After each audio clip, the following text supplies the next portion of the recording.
Hello everyone, and welcome back to That Sales Show with Coach Donna V. And today I have with me David Krauss, who's an enterprise sales rep, and he is an expert in large deals and closing large deals. And I have him here today, and we are going to be talking about how to influence senior level executives, how to get their attention, how to get them to start to think about their problems and their business problems differently, and really be more coach-like in the sale. And so, David, why don't you introduce yourself, give us a little bit about your background. Oh, and welcome to the show. Thank you so much, Donna. Awesome. It's great to be here. Well, I'm a 20-year veteran salesperson. I love sales. And so I've worked in healthcare, I've worked in shipping and receiving, and I've also spent the last 15 years selling technology solutions. Mm-hmm. So tell us a little bit about those technology solutions. They're complex, large? Complex solutions, everything from an ERP solution where you're talking about business practices and automation and finding one version of the truth that's communicated across the total enterprise, to travel and expense solutions that impact the business bottom line, how they do things, what visibility they have into the spend process. And so I've had an exciting adventure. Now I focus more on data analytics and data management. Mm-hmm. Awesome. So this is a sales show. Yes. And I want this to really be like a, uncensored, giving people the practices that are working with the modern buyer. And I'd like you to give us an example of what types of things. Well, first, give me your philosophy about selling. So you have a principle about, a methodology that you use that has been effective. Well, first of all, I'm not ashamed to be a salesperson. Yeah, I'm saying that clearly. Yeah. And in fact, I want my prospects to know that I'm there to sell. Yes. But I want to sell something that's going to be a success story for them and for me and my business. And so what I'm really focused on initially when I'm getting to know an executive is to let them know that. Instead of them wondering, why are you here and what are you trying to get from me? Yeah. I tell them, sales call. Exactly. I'm going to be different because I'm just going to come out and say I'm here to sell you something, but I want it to be the right thing and I want it to actually help you go somewhere with your business. Mm-hmm. The other thing that I understand about the sales process that's a little bit different is that the motivation of decision making oftentimes comes from really three primary areas. Yeah. The first one is highly politically charged. There's a political stake to the decision. And so the visibility of the decision is really high in the organization. Mm-hmm. So the business leader is going to be it's really going to be important how they internalize and socialize the decision. Mm-hmm. But at the end of the day, they want to be identified with that decision. Right. It's a positive for their career and it's a positive for the business. Right. The second reason is that the business is in trouble. It could be something related to challenges that are coming from the competition. It could be coming from the government agencies. Businesses get in trouble for different reasons. And those folks are usually very urgent in trying to solve the problem, but they often can't really see how big of a problem they're facing. So how much am I going to have to spend to fix this problem is often in the front of their mind. Right. And then the third type is the business leader that sees problems around the corner. They know they're coming. They see something happening in the political or in the landscape from a competitive standpoint that they might start falling behind. They may not hit their EBITDA. Their earnings might start dropping, and they see that coming, and they want to do something more about it. Mm-hmm. So the second piece is knowing that they have a problem.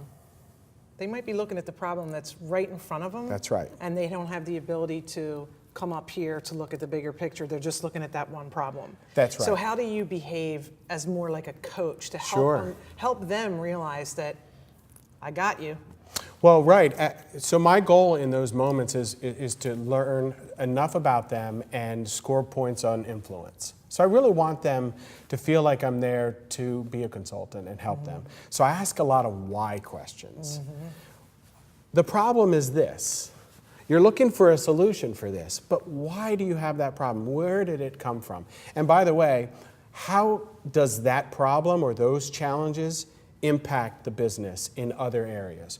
Who cares about that problem the most? Could it be marketing? Could it be the sales team that they're falling on their face and maybe they can't make quota because there's something about your processes or something about the way communications are handled? It's really important to understand the why as much as the what. And by the way, that also goes to the solutions that I present in the process. It's not just what do I solve, what problems are solved, but why my solutions might work for them best that works in the end. So how do you get them there with a win strategy? You talk a lot about win strategies. I do. I love some of the examples that you and I talked about earlier about, how you create the project and then how you, in presentations, you do something very memorable. That's right. That's associated with their business problem, so it'll stick in the Sure. forefront I of think their the best mind. way to explain that is an example. Yes. So I was working with an institution, a business that had failed on a project recently. So making change had a high level of anxiety associated risk, with yeah. it. Because if you start down $1 million project and you fail, that a lot of people, have to deal with that for a while. You know what? I'm going to pause us. No problem. Right there, because we're going to go to commercial. Give us 2 minutes and we'll be back, folks. When did you see the sign? When I needed to jumpstart sales. Build attendance for an event. Help people find their way. Fast Signs design new directional signage. And got them back on track. Get started at fastsigns.com.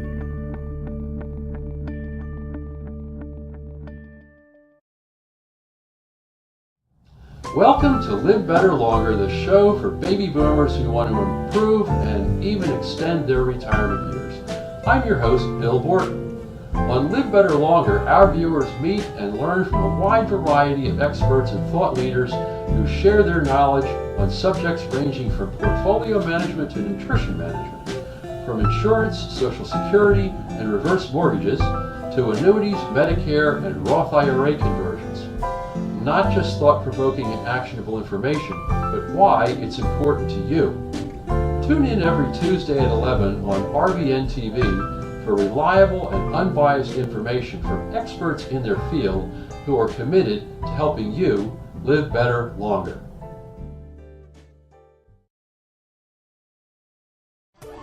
Is your business growing and now you need a new and bigger building? Has your organization outgrown their facility and now it's time to expand? Do your hobbies require the need for more space? If you're paying rent, but now you want the advantages of owning, the prospect of financing, construction, and on-time completion may seem out of your reach. General Steel Corporation has the answer. A pre-engineered steel building from the General will not only look great and satisfy almost any need, but you'll save time and money. Our team will help you create your building and deliver it to your location. We offer design services to help you present your concept to board members, bankers, or for fundraising. And the General can even help with financing. General Steel is a name you know, with quality backed by a 50-year structural warranty. Call today and find out how easy it is to have the building you want. You may even save up to $20,000 with rebates. If you need space, you need the General. Hey people, this is Donna Valente on That Sales Show, and welcome back. And we're going to pick up where we left off on the example of an institution that was going through a change, and it was a high risk for another change. High risk change. It was a challenge for them to make another move, to spend $1 million on a project that was very similar. And so I really, I worked with the team that of folks on in my organization to come up with a win theme that would help lay out the fact that we're going to meet all their requirements. But we acknowledge that so would our competition. But where we were different is that we were going to hit the mark on certain key aspects. We had a better technology, and we also were able to hit the trajectory on timeline with a great deal of expertise. We had done it 100 times before. So because we had this target approach, we incorporated that into the presentation at every phase and then handed out these little bullseye levels that I picked up at Home Depot and said, your risk is mitigated by going with our solution and us as a partner. We're going to help mitigate that risk by taking our expertise and applying it in the way that will help make this project a success for you. And that's what won the deal in the end, because after we left, you always have to anticipate in sales that your competition's going to come right in. And it's what they remember after those experiences the most that's going to carry you forward. And by the way, they were in trouble. And so we tapped into risk mitigation, because when you're in trouble, you want to know that you're going to come out of it with success. Something else that we talked about was I use the word co-create, a project plan when you first start to work with people so that they understand that there's an end, there's a beginning and then there's an end. And it also makes them feel like you're really their partner and you're in it with them. Absolutely. In fact, when somebody comes to me and they want to address something with me, I'd like to know what the agenda is. I'd like to know where we're going to go with the conversation, because it'll help prepare how I manage the flow of communication. And it's the same thing with an executive of a large or small firm. If you let them know, look, I treat this like a project, and we have a certain phase in the project early on where I'm going to be doing a lot of discovery, and I'm going to be investing a lot of time understanding what's going on in your business. It could be a little uncomfortable, and I lay this out timing-wise. I actually give them a project plan. Is it in the first meeting? First, second meeting? I try to do it in the first meeting, because I try to lay out the idea that we have a plan. And the plan is really two main focuses. One is them evaluating, but part of that is us discovering and understanding them. And the second one is how to buy the solution, how to fund it and go through the purchasing process. Once you're selected as a business, then you have to focus in on how to make that sale come to fruition. And so I lay that out. Do they need to talk to somebody in my technology team? Do they need to talk to a security expert to make sure that they vet out any challenges?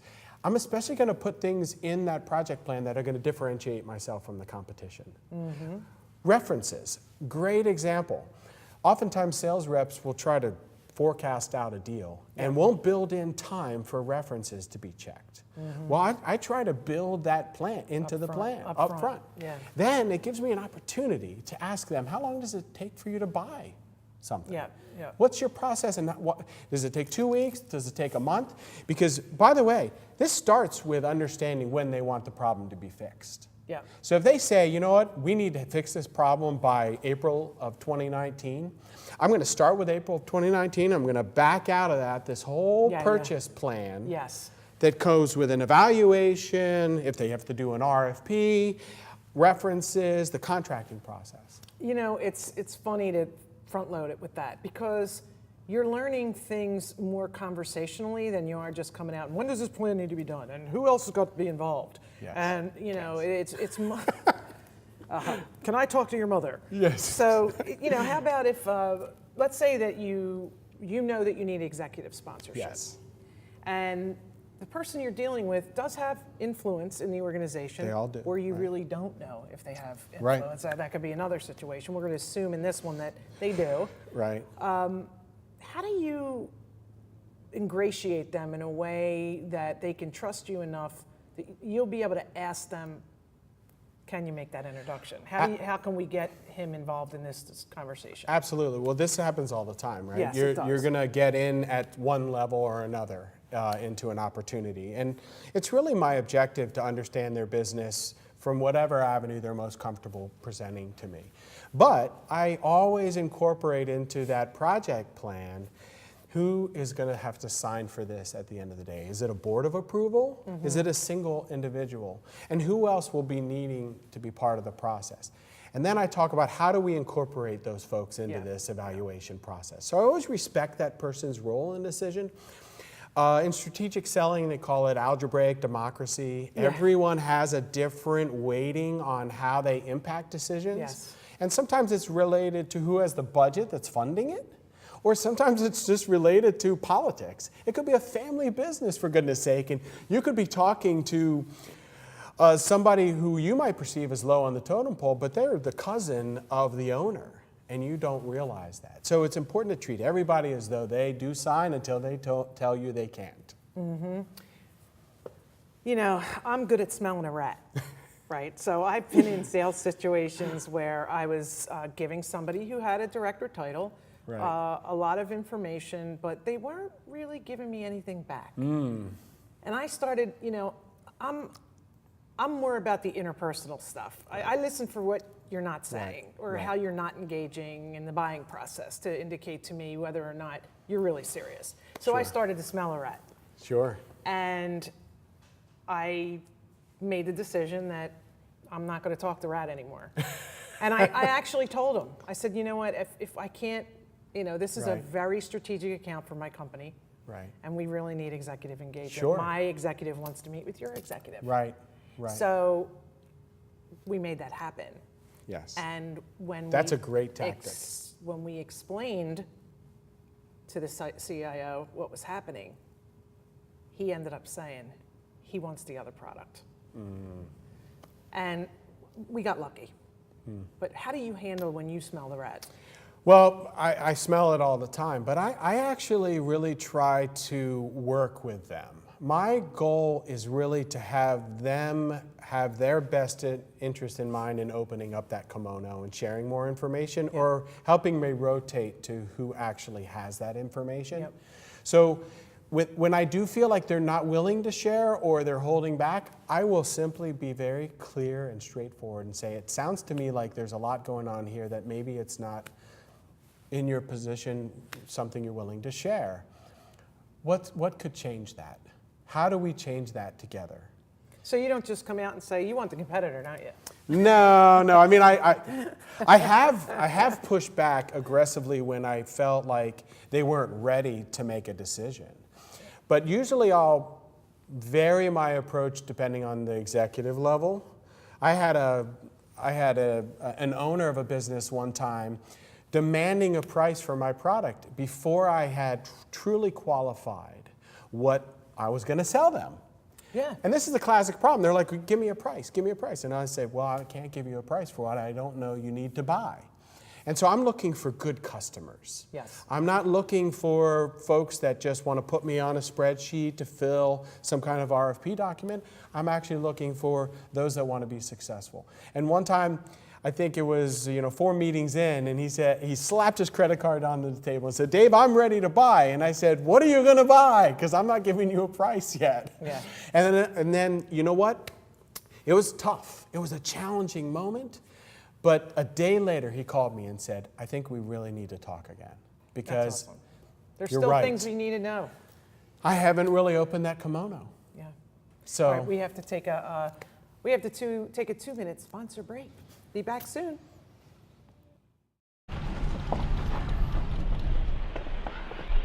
Got a quarter?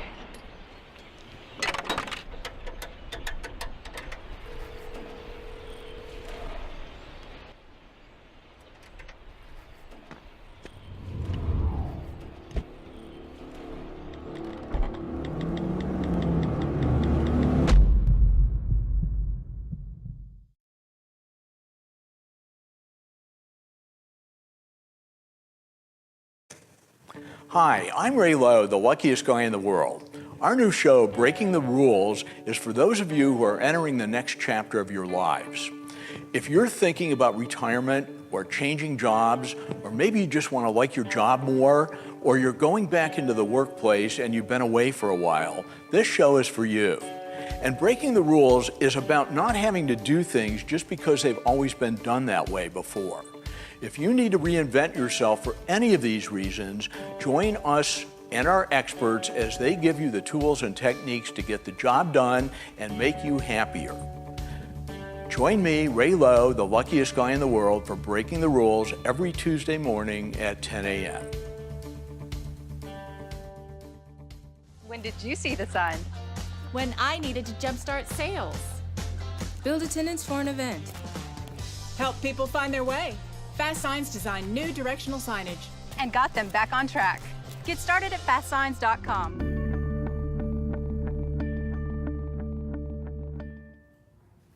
Welcome back, everyone, to That Sales Show with Coach Donna V and David Krauss. So there's so much to cover. I keep asking for an hour show. We could fill it, I'm sure. I know we can. So let's go back to something that you touched on before, which was, adding value.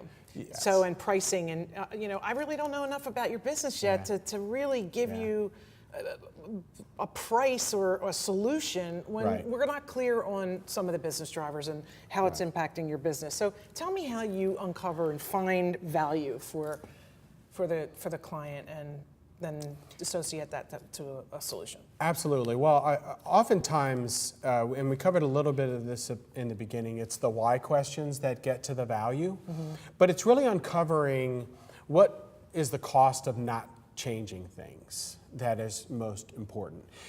I hold back price in the sales discussion purposefully for the benefit of everyone. Because, by the way, once they hear price, everyone kind of tunes out, writes it down, and they stop thinking about value. Because if you're selling $1 million solution, whenever you give a price, whatever they have ascertained about what you do, they're already judging whether it's worth it to them. Yeah. So it's our job, it's my job to dig and to get them to a point where they're realizing, you know what, I really need to know the total cost of ownership. And let me tell you, the way to get there and to sell them on it is that the first step in any implementation project or any project is to know what success looks like. Yeah. And by the way, if you don't know what it's costing you to not succeed, then you're not going to know what success looks like. Yeah. So I drive that train with them, and I really try to be a passenger. I've had several of my larger deals basically say at the end of the process, Dave is like part of our team, and his team is part of our team. They get to know us beyond, just the sales process. And let me differentiate between that and being a relationship salesperson. That's the back end of everything. It's not the forefront. A lot of salespeople think it's comfortable to just kind of chit-chat all the time. Yeah. But you lose more than you win if you focus on relationships. You got to be prepared to really expect more of yourself and expect more and hold your prospects accountable just as much as you're holding your business accountable. Yeah, there's a balance between being a strong business advocate for them, but them allowing you to do that. Trusting them, and how you get there is, empathy. So show me how you use empathy as a way to get people to know you're really listening and you understand. Absolutely. It's a really essential skill, actually. When you do finally get them to open up their kimono and talk about their real challenges and how it's impacting their business, it's really important to echo it back to them, to empathize with them, but say it back to them and then re-qualify what's going on. In spin selling, it's all about implication and need payoff. Implication being the I and being the need payoff. So if we solve this problem, then your sales team is going to have a clearer view on what products they're actually selling, and your finance team will be able to forecast more the cost of business more clearly. And because of that, your stakeholders are going to gain value. Is that correct? So if we solve this problem or this set of challenges, then you're going to expect those results. That's the golden moment. Yeah, and I think also to add to that is, how is that really impacting you personally? That's not, a great. Not saying what's keeping you up at night, but really, how is this impacting you and your team and your ability to get your job done? In That's a way, so true. I mean, that makes them feel like they can maybe share with you, well, yeah, I didn't think about it like that, but the reality is that I'm X, Y, and Z. That's right. And that goes to that first reason why people buy. Yeah. If you identify that, it's really important to talk about how solving this will impact their career there, how they see the trajectory of the business growing and their posture within the organization growing. And it's also important as you're developing them as a coach to find out where the landmines are. They know what they are. Landmines come in many shapes and sizes in a large corporation, complex scenarios. Oftentimes in the sales process, in strategic selling, there's the moment of the crucible, which is where everyone realizes this change is going to come.